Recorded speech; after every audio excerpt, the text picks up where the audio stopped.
మంచిర్యాల జిల్లాలోని ఎమ్మెల్యేలు ఎన్నికల్లో ఇచ్చిన హామీలు అభివృద్ధి సంక్షేమాన్ని విస్మరించారని బీజేపీ జిల్లా అధ్యక్షుడు వెరబల్లి రఘునాథరావు ఆరోపించారు. సోమవారం ఏర్పాటు చేసిన మీడియా సమావేశంలో ఆయన మాట్లాడుతూ అలవి కాని హామీలు ఇచ్చి గెలిచిన తర్వాత ప్రజల్ని మోసం చేశారని విమర్శించారు. చెన్నూరులో పరిశ్రమలు తీసుకువచ్చి 40,000 ఉద్యోగాలు ఇస్తామని చెప్పిన ఎమ్మెల్యే వివేక్ ఒక్క పరిశ్రమ తేలేదన్నారు. ఉద్యోగాలు ఇవ్వలేదు కానీ కుమారునికి మాత్రం ఎంపీ ఉద్యోగం ఇచ్చాడని ఎద్దేవా చేశారు. బెల్లంపల్లి ఎమ్మెల్యే వినోద్ విఫలమయ్యారని అన్నారు. బెల్లంపల్లిలో bus depot, medical college, nursing కాలేజీల కోసం కృషి చేయడం లేదని ధ్వజమెత్తారు. మంచిర్యాలలో ఎమ్మెల్యే ప్రేమ్ సాగర్ రావు హామీలు నిలబెట్టుకోవడం లేదన్నారు. గోదావరిపై బ్రిడ్జి నిర్మాణం చేస్తే దూరభారం తగ్గుతుందని అన్నారు.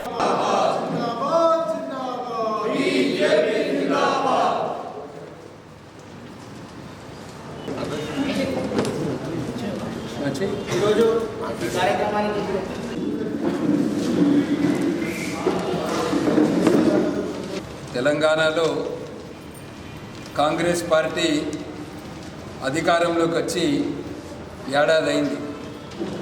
డిసెంబర్ 7వ తేదీ నాడు ముఖ్యమంత్రి రేవంత్ రెడ్డి గారు ప్రమాణ స్వీకారం చేశారు.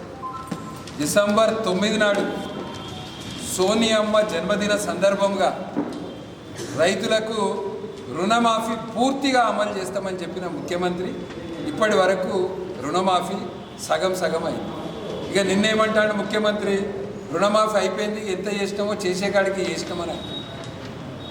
ఇట్లా 6 అబద్ధాలు, 66 మోసాలు చేసి కాంగ్రెస్ పార్టీ గ్యారంటీల గారెంటీ పేరుతో కాంగ్రెస్ పార్టీ అధికారంకి వచ్చింది. కాంగ్రెస్ పార్టీ అంటేనే 420 పార్టీ.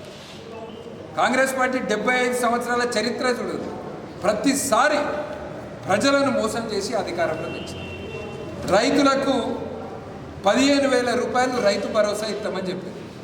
మీరు అధికారంలోకి వచ్చినాక ఒక పంట అయిపోయింది, రెండో పంటది కూడా ఇచ్చే టైం వచ్చింది. ఎక్కడ పోయింది మీ రైతు భరోసా? కౌలు రైతులకు ఇస్తామని చెప్పారు, రైతు కూలీలకు 12,000 రూపాయలు ఇస్తామని చెప్పారు. ఇట్లా రైతులను మోసం చేశారు. మహిళలను, ఆడపడుచులను 0 వడ్డీ రుణాలు ఇస్తామని చెప్పారు. ఎంతమందికి మీరు 0 వడ్డీ మీద రుణాలు ఇచ్చారు? మహాలక్ష్మి పథకం కింద 2,500 రూపాయలు ఇస్తామన్నారు మహిళలు. స్కూటీలు ఇస్తామని చెప్పారు, తులం బంగారం ఇస్తామని చెప్పారు. ఇట్లా మహిళలను మోసం చేశారు. యువకులను 5 లక్షల రూపాయల విద్యా భరోసా ఇస్తామని చెప్పారు. ఉద్యోగులకు జాబ్ క్యాలెండర్లు అని చెప్పారు. ఎంతమందికి మీరు ఉద్యోగాలు ఇచ్చారు? నిరుద్యోగ భృతి 4,000 రూపాయలు అని చెప్పారు. ఇట్లా యువకులను, నిరుద్యోగులను మోసం చేసింది. పేద ప్రజలకు ఇల్లు కట్టిస్తామని చెప్పారు. ఎక్కడ పోయింది మీ ఇల్లు? వృద్ధులకు, వికలాంగులకు, బీడీ వర్కర్లకు 4,000 రూపాయలు పెన్షన్ ఇస్తామని చెప్పారు. ఎక్కడికి పోయినాయి మీ పెన్షన్? ఇట్లా అన్ని వర్గాలను మోసం చేసి కాంగ్రెస్ పార్టీ అధికారంలోకి వచ్చింది.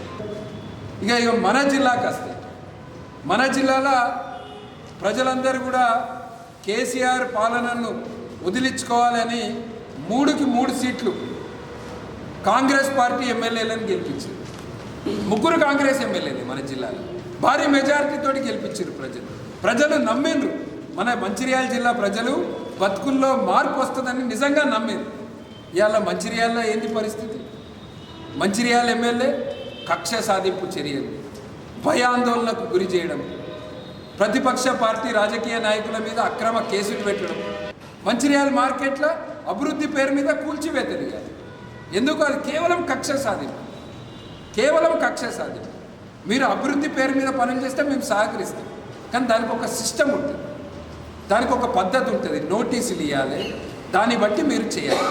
ఎటువంటి నోటీసులు లేకుండా పండుగ పూట, దసరా దీపావళి పండుగ పూట కూడా వ్యాపారస్తులను ఇబ్బంది పెట్టారు. మీ స్వంత పార్టీ నాయకులు ఎంతమంది ఏం కబ్జా చేసారు అనేది ప్రతి ఒక్కరికి తెలుసు. మంచిర్యాల చిన్న పిల్లగాన్ని అడిగినా చెప్తాడు చెరువులో ఎవరు ఇల్లు కట్టిర్రు, వాగొడ్డులకు ఎవరెవరు ఇల్లు కట్టిర్రు, బఫర్ జోన్లో ఎవరెవరు కట్టిర్రు అందరికీ తెలుసు. మరి మీరు ఎంతమంది కూల్చివేర్చారు? మీ స్వంత పార్టీ కాంగ్రెస్ పార్టీ నాయకులు అవినీతికి పాల్పడితే ఎంతమందిని మీరు జైలుకు పంపారు? మంచిర్యాలలో ఇవాళ లా అండ్ ఆర్డర్ సమస్య, గ్యాంగులు తయారై రాత్రిపూట మంచిర్యాల పట్టణంలో భయాందోళనకు గురి చేయడం. అభివృద్ధి ఎక్కడ పోయింది? మీరు ఇచ్చిన ఎన్నికల సమయంలో ఇచ్చిన హామీలు ఇవి. మీరు ఎన్నికల సమయంలో చెప్పారు ఎల్లంపల్లి బాధితులకు 100 రోజులలో ఎల్లంపల్లి బాధితులకు వాళ్ళకి ఏవైతే పెండింగ్ బకాయిలు ఉన్నాయో అవి చెల్లిస్తామని చెప్పారు. సంవత్సరం అయింది. ఎక్కడ పోయింది మీ ఎల్లంపల్లి బాధితులకు నష్టపరిహారం? మంచిర్యాల నుంచి 2 టౌన్కి పోవడానికి 6 నెలల్లో ఫ్లైఓవర్ పని ప్రారంభిస్తామని చెప్పారు. ఎక్కడ పోయింది మరి? సంవత్సరం అయింది. దాని మాటనే లేదు. గోదావరి మీద వంతెన టీఆర్ఎస్ పార్టీ 2 సార్లు ఎన్నికల్లో హామీ ఇచ్చింది. 2014లో 2018లో 10 సంవత్సరాలు గత ప్రభుత్వం కాలయాపన చేసి చివరికి టెండర్ అయ్యి కాంట్రాక్ట్ ఇస్తే ఇలా కేవలం నువ్వు అనుకున్న కాంట్రాక్టర్కి ఇచ్చి మళ్ళీ పైసలు వసూలు చేయాలని ఇలా గోదావరి మీద వంతెన ఆపిన. సంవత్సరం అయింది. ఏం సాధించినావు నువ్వు గోదావరి మీద వంతెన ఆపి? మంచిర్యాల వరద ప్రాబ్లానికి కరకట్ట నిర్మాణం చేపడతాం మనం. ఎక్కడ పోయింది నీ కరకట్ట నిర్మాణం? ఏడుదానికి వచ్చింది నీ కరకట్ట నిర్మాణం? ఇట్లా మంచిర్యాల ఆజీపూర్ మండలంలో చివరి ఆయకట్టు వరకు రైతులకు నీళ్ళు అందుతున్నాయి. కనీసం ఈసారి యాసంగి పంట కన్నా నీళ్ళు అందించాలని మేము డిమాండ్ చేస్తాం. చెన్నూరు ఎమ్మెల్యే గెలిపిస్తే 40,000 ఉద్యోగాలు ఇస్తామని చెప్పాడు.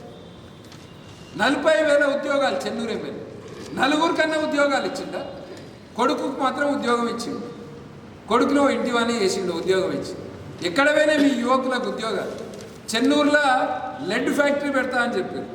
చెన్నూరులో కొత్త ఫ్యాక్టరీలు తీసుకొస్తా అని చెప్పారు. చెన్నూరులో ఏదైతే గోదావరి వరద ప్రాంతం ఉందో దానికి కరకట్ట నిర్మించి దానికి శాశ్వత పరిష్కారం తీసుకొస్తా అని చెప్పారు చెన్నూరు ఎమ్మెల్యే. ఎక్కడ పోయింది? ఇక బెల్లంపల్లి ఎమ్మెల్యే, బెల్లంపల్లిన ఒక చక్కటి హాస్పిటల్ లేదు. 200 పడకల హాస్పిటల్ చేస్తామన్నారు. బెల్లంపల్లికి మెడికల్ కాలేజ్ అని చెప్పారు. బెల్లంపల్లికి నర్సింగ్ కాలేజ్ అని చెప్పారు. ఇవాళ బెల్లంపల్లిన కనీస మౌలిక వసతులు లేవు. ఏదైనా ఆరోగ్యానికి ఏదైనా ఇబ్బంది అయితే ప్రతి దానికి మంచిర్యాలకి రావాల్సి వస్తుంది. బెల్లంపల్లిన బస్ డిపో అన్నారు. ఎక్కడ పోయింది బెల్లంపల్లిన బస్ డిపో? బెల్లంపల్లిన మారుమూల ప్రాంతాల్లో ఉన్న మండలాలకు, గ్రామీణ ప్రాంతాలకు ఇలా కనీస రోడ్డు వసతులు.